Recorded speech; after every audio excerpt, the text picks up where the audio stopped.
तो नमस्कार दोस्तों। सरकारी एजुकेशन अकेडमी में स्वागत है आप सभी का। तो मैं आपको पढ़ा रहा था इतिहास। इतिहास पढ़ा रहे थे तो इतिहास में हमने पढ़ाया आपको मगध साम्राज्य। मगध साम्राज्य में हमने आपको पढ़ाया हर्यक वंश। हर्यक वंश के बाद हमने शिशुनाग वंश के बारे में पढ़ाया। और शिशुनाग वंश के बाद हम चल रहे थे नंद वंश पे। नंद वंश में हम पढ़ा रहे थे चाणक्य को, मतलब चाणक्य के बारे में बता रहे थे कि चाणक्य को किंग मेकर क्यों कहा जाता है, क्योंकि वह किंग बनाता था। मतलब जैसे कि उसने एक गरीब परिवार के लड़के को भारत, समूचे भारत का एक छत्र सम्राट बना दिया था। ठीक। तो आशा करते हैं कि आगे आपको जो मैं पढ़ा रहा हूँ समझ में आए। तो शुरू करते हैं, आगे चलते हैं। अपन पढ़ा रहे थे कि जब नंदवंश का उदय हुआ, नंदवंश का उदय कब हुआ था कि 344 ईसा पूर्व से 322 ईसा पूर्व तक चला। ठीक है। नंदवंश सबसे शक्तिशाली वंशों में से एक था। नंदन सबसे शक्तिशाली वंशों में से एक था।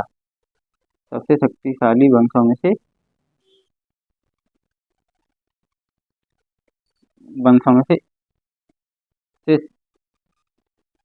एक था। किनके साथ टाइम पे था? ये था महापद्म। महापद्म। महापद्म कौन था? फाउंडर ऑफ नंदवंश।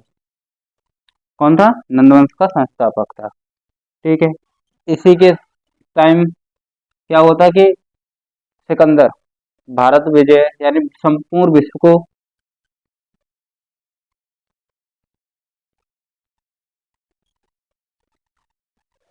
पर विजय प्राप्त करने के उद्देश्य से निकला।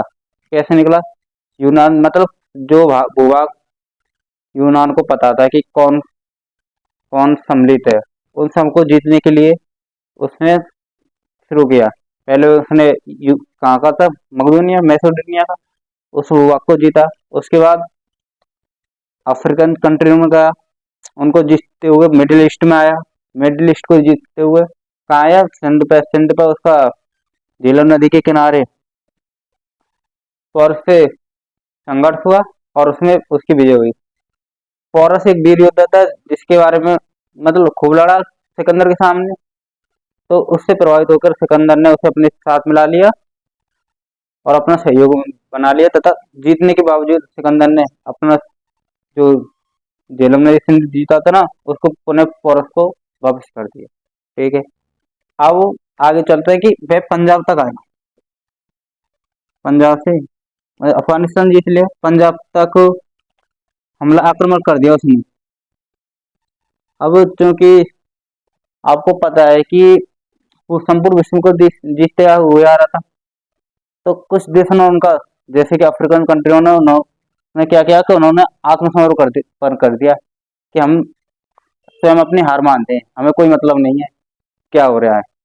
नहीं है, उन्होंने अपना सुरक्षा से क्या किया कि उन्होंने हार मान ली कि हम आपके समक्ष हैं, हम आत्मसमर्पण करते हैं।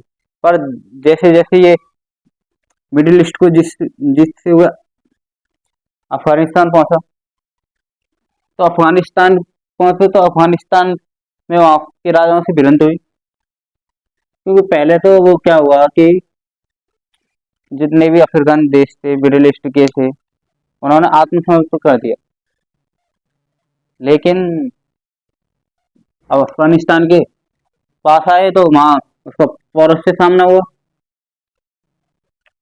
और सामने हुआ धीरे धीरे पंजाब में, और पंजाब में उसका सामना हुआ। मतलब संघर्ष शुरू हो गया, युद्ध शुरू हो गए। पहले भी बिना युद्ध के जीता हुआ आ रहा था। अब जैसे ही वो पंजाब तक पहुंचा, अब आप पंजाब पहुंचा तो उसकी सेना, किसकी? सिकंदर की सेना को जब पता चला कि नंद वंश के पास विशाल का सेना है, तो उसे एक डर सा लग गया कि हम आगे नहीं बढ़ेंगे। और सिकंदर को समझाने लगे कि यहीं से वापस चल, अन्यथा यहीं आपको जमाल घोटा पिला दिया जाए। नहीं, मतलब उसे आगे नहीं बढ़ने दिया पंजाब से, कि पंजाब से आगे की साइड नहीं आने दिया, कि पंजाब पे रोक दिया कि हमें नहीं जीतना, विश्व विश्व इतना ही बहुत है। तो कहते हैं कि सिकंदर पंजाब से ही वापस लौट गए, नहीं है। और जो भूभाग जिन शासकों से जीते थे उनको वापस करता हुआ गया। ठीक है। अब अफगानिस्तान में जब सिंध के पास पोरस का शासन था, तो पोरस को दे दिया उसका राज सिंहासन। अब अफगानिस्तान के पास, मतलब अफगानिस्तान को उसने दिया था सेल्यूकस निकेटर को, सेल्यूकस निकेटर निकेटर। और अफगानिस्तान से आगे ईरान ईरान के पास सिकंदर की हो गई मृत्यु। ठीक है। अब सिकंदर की मृत्यु हो गई तो सेल्यूकस निकेटर चाहता था कि मैं क्यों ना क्यों पूरे, भाई जो काम सिकंदर छोड़ गया उसको पूरा करूं, मैं विश्व को जो भूभाग रह रहा है उसको जीतूं। ठीक है। वास्तव में नंद वंश में अगर मैं आपको बताऊं कि नंद वंश के बारे में, तो नंद वंश में केवल दो है, कि नंद वंश का सबसे शक्तिशाली महापद्म था। उसके बाद के जो भी शासक हुए वे मतलब असफल अयोग्य शासक थे। कैसे थे? अयोग्य। उनमें धनानंद का नाम आता है, धनानंद। बता दें कि एक कामुक प्रवृत्ति का व्यक्ति था, कामुक प्रवृत्ति का था। इसने ही चाणक्य को अपमानित करके बाहर निकाला था कि तू क्यों, क्या जानता है राज सिंहासन के बारे में, मतलब अपमानित करके निकाल दिया उसे। ठीक है। और उसी समय चाणक्य ने प्रतिज्ञा की कि मैं मगध साम्राज्य पे ऐसा एक योग्य शासक बैठाऊंगा जो समूचे भारत को एक सूत्र में पिरोकर रख सके। ठीक है। तो उन्होंने चंद्रगुप्त मौर्य को अपना से बनाया। ठीक है। और चंद्रगुप्त मौर्य ने चाणक्य के साथ मिलकर धनानंद को परास्त कर दिया। ठीक है। कब किया? 322 और 321 के लागू, मतलब परास्त कर दिया और धनानंद की मृत्यु कर दिया, पतन हो गया नंद वंश का। क्वेश्चन क्या है? नंद वंश का संस्थापक कौन था? महापद्म। अंतिम शासक धनानंद था। किसके हाथ में मृत्यु हुई? चंद्रगुप्त मौर्य के हाथों। चंद्रगुप्त मौर्य कौन था? चाणक्य का शिष्य। चाणक्य कौन था? मतलब चाणक्य के बारे में क्या है कि चाणक्य की पुस्तक थी अर्थशास्त्र। और चाणक्य को किंग मेकर भी कहते हैं, किंग मेकर। क्यों कहते हैं? क्योंकि इसने एक गरीब परिवार के लड़के को समूचे भारत का एक छत्र सम्राट बना दिया। ठीक है। तो अब पढ़ते हैं चंद्रगुप्त मौर्य के बारे में। और हम मौर्य चंद्रगुप्त मौर्य से ही मौर्य वंश की स्थापना संस्थापक है चंद्रगुप्त मौर्य। पढ़ते हैं चंद्रगुप्त मौर्य के बारे में।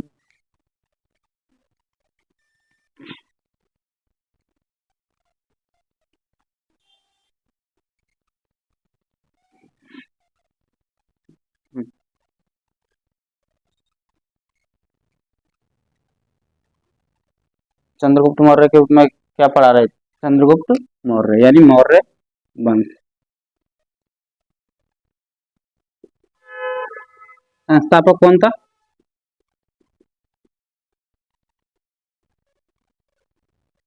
चंद्रगुप्त।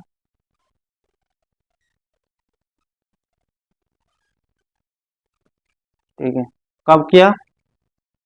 321 ईसा पूर्व।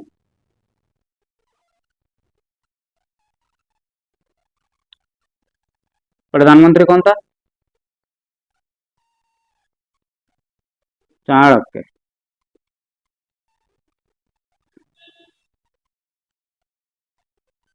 इनको कहते हैं विष्णुगुप्त।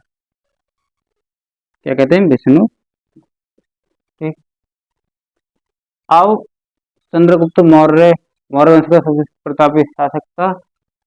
और आगे इन्होंने चंद्र मौर्य मतलब चंद्रगुप्त ने कौन सा धर्म अपनाया था? जैन धर्म। ठीक है। अब चंद्रगुप्त मौर्य के सामने एक आक्रमण हुआ था सेल्यूकस निकेटर का। सेल्यूकस निकेटर का। वही सेल्यूकस, ये सेल्यूकस निकेटर था सिकंदर का सेनापति। सेल्यूकस निकेटर कौन था? सेनापति था सिकंदर, और भारत पर आक्रमण करने आया था। तो चंद्रगुप्त ने सेल्यूकस निकेटर को युद्ध में परास्त कर दिया, तथा परास्त के बाद उसके, तो क्या बताया जाता है बिंदुसार के बारे में? बिंदुसार कौन था? चंद्रगुप्त मौर्य का बेटा। ठीक है, तो उसके बारे में पढ़ते हैं। ठीक।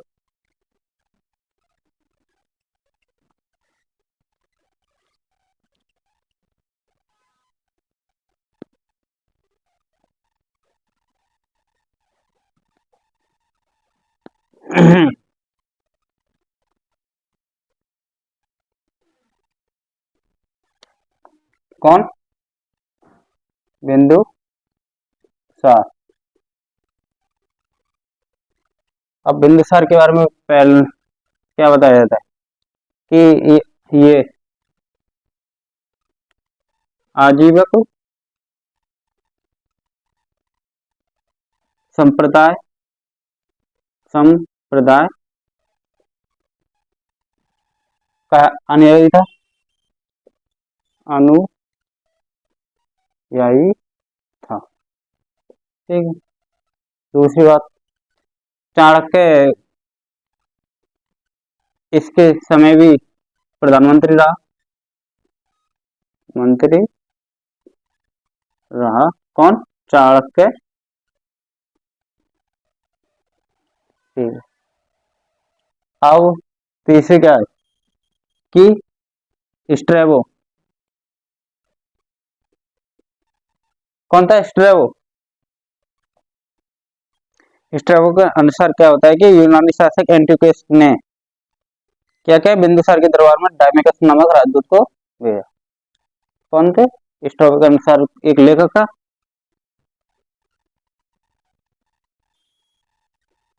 कौन सा लेखक? जो यूनानी शासक था, यूनानी शासक एंटियो नेकस ने, स्ट्रगल लेखक का अनुसार क्या बताता है कि एक यूनानी शासक है एंटियोकस नेकस। कौन था? Antiochus next. तो परास्त के बाद क्या हुआ था कि इनके बीच संधि हुई। क्या हुआ? संधि।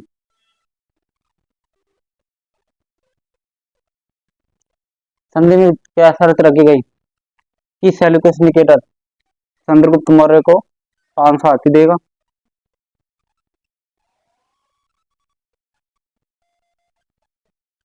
दूसरा, सेल्यूकस निकेटर अपनी पुत्री का विवाह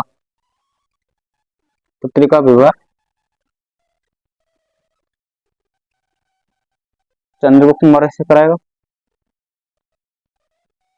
चंद्रगुप्त मौर्य से कराएगा।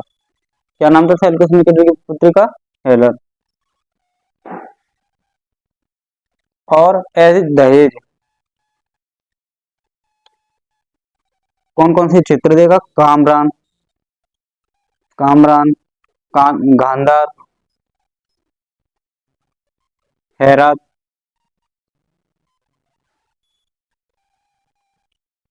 वो चंद्रगुप्त को देगा। कह सकते हैं कि वो पूरे अफगानिस्तान को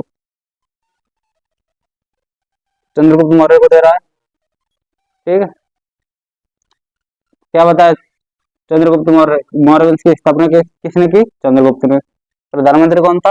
चाणक्य। किस धर्म को अपनाया? जैन धर्म को। सेल्यूकस निकेटर के साथ युद्ध हुआ, जिसमें सेल्यूकस निकेटर क्या हुआ? परास्त। क्या हुआ? परास्त हुआ।